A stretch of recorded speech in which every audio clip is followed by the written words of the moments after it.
It was 11 a.m. when Naomi Cross walked into the Gilded Vault, an upscale jewelry store tucked away in the middle of downtown Manhattan. She looked sharp in a navy blazer, a crisp white blouse, and her hair neatly pulled back. In one hand, she carried a clean white binder. Her other hand rested calmly on the strap of her luxury handbag. She walked slowly through the store, carefully examining each glass case of jewels. Though calm on the outside, her eyes were focused and alert. Within seconds, the store manager, Ms. Thorne, a blonde woman with a cold and commanding presence, stepped in front of her. "Can I help you with something?" she asked. Her voice was polite, but there was an edge of suspicion in her tone. Naomi answered smoothly, "I'm just reviewing a few things before I move forward."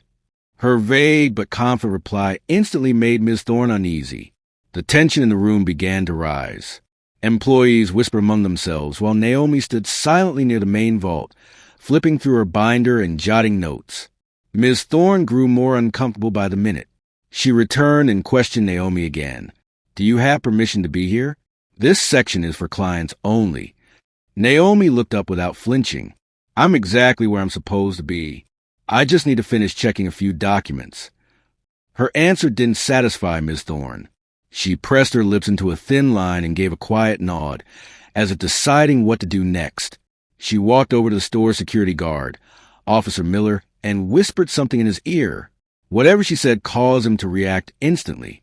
"She's stealing!" Ms. Thorne suddenly shouted, pointing at Naomi. "Call the police. This woman is messing with our security system." The room fell into shocked silence. Customers turned. Some staff looked away, pretending not to notice. Others just froze. Naomi said nothing.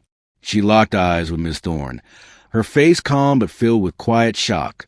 She had prepared for something like this, but not this quickly and not in front of so many people. Officer Miller was already on his radio. An employee nearby muttered, "What if she's a pro thief? Do you know how much those pieces cost?" Another staff member, Mr. Sterling, raised his voice, making the scene even more intense. Naomi didn't flinch. She held on to her binder, still calm. But around her, faces began to shift, showing clear signs of judgment and racism. Miss Thorne didn't stop. "You don't work here. I've never seen you before. We never let outsiders near the vault." Naomi took a deep breath. She didn't reply. People nearby didn't hold back their thoughts anymore. The nerve. Walks in all dressed up and thinks she owns a place, one customer whispered. Another joked cruelly, "Probably planted here to rob us from the inside." The whispers grew louder. Naomi slowly raised her head and said, clearly and firmly, "Do you really believe this is how someone should be treated, just because of their skin color?" No one responded. The silence returned. Officer Miller kept talking to the police.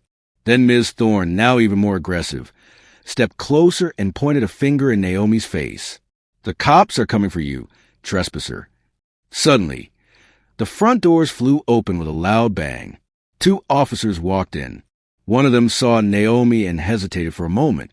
Naomi looked down, opened her binder, and pulled out a sealed envelope. But before she could speak, Ms. Thorne snatched it from her hands and tore it open, expecting to find evidence of a crime. Instead, her face changed, from anger to confusion and finally to fear. Before she could say anything, Naomi stepped calmly toward the vault and entered a code that only top executives knew. Everyone went still. A soft clicking sound broke the silence as the heavy lock released. The steel door creaked open, revealing more than just priceless jewels. It also held another sealed envelope inside. Naomi reached in and took it without hesitation. Ms. Thorne stepped back, stunned. The officers looked around, unsure what was happening. Naomi turned, and this time, her expression carried not only dignity, but power. She spoke clearly. "Does anyone else want to accuse me before I finish my audit?" Just then, Mr. Sterling, the senior supervisor, came rushing from the back office, yelling something no one could understand. His face twisted in panic. Everyone turned to look at him. Naomi still didn't move. Her face no longer showed doubt, only a clear sense of purpose. But what Mr. Sterling said next caught everyone off guard. "Stop her," he shouted, hurrying across the jewelry store. looking panicked. She's not allowed to be here. There's a process. Naomi stayed calm. The police hesitated, unsure if they should act or wait for instructions. The air was so heavy with tension that Miss Thorne's fast breathing could be heard. Mr. Sterling stood in front of Naomi, sweating, his face full of anger and something else, fear. "How did you know that code?" he asked harshly. "Only the board of directors has access to it." Naomi stared at him with steady eyes, her expression a mix of calm strength and boldness.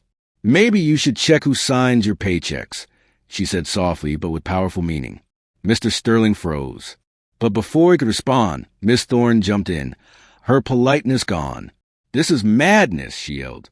"This whole thing is fake. She must have stolen that code. No one told us someone from the board was coming today. Nothing was announced. She fooled us to get in." Naomi slowly closed her binder, like someone finishing a chapter. "What wasn't announced," she replied, "was what I found during this audit. And just so you know, everything is already in the hands of the legal board." The room went silent. Some employees started to realize something bigger was happening, but no one dared to take sides yet. The officers asked what was going on. Mr. Sterling swallowed hard, turned to them, and tried to explain. "It's just a misunderstanding," he said. "Nothing serious. Just an internal issue." But Naomi wasn't done. She took a sealed document from the vault and placed it on the main counter. "This report shows over $200,000 worth of missing inventory," she said clearly. "Everything here is dated and signed by this man and his partner." She looked straight at Ms. Thorne. "She's been changing private sales to boost her commissions for years." A wave of murmurs swept through the room. Employees exchanged shocked and confused glances. One staff member spoke up in a shaky voice. I always thought something was off, but I never had proof. We were told not to ask questions about certain sales done outside the system."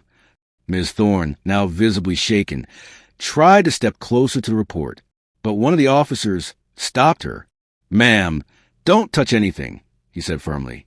"This is now part of formal investigation." "Do you have proof of these claims?" the officer asked Naomi. She nodded with calm confidence. "Every sale, every camera recording, every receipt, it's all been verified and already sent to the general board's email. They'll decide whether the store can stay under this management. I'm just here to confirm what we already knew." That's when Officer Miller, the one who had called the police earlier, stepped forward. "I need to say something," he began. "I was told more than once to ignore security footage or skip recording vault access. I thought it was coming from the top, but now I see what was really going on." Naomi gave him a small, forgiving smile. "Thank you for your honesty," she said gently. "It's never too late to do the right thing." Just then, one of the officers received a message on his radio. He nodded and turned to Mr. Sterling and Ms. Thorne. "We're going to need both of you to come with us," he said. "There's a formal complaint against you. You're being accused of fraud, obstruction, and discrimination." Ms. Thorne tried to speak, but no words came out.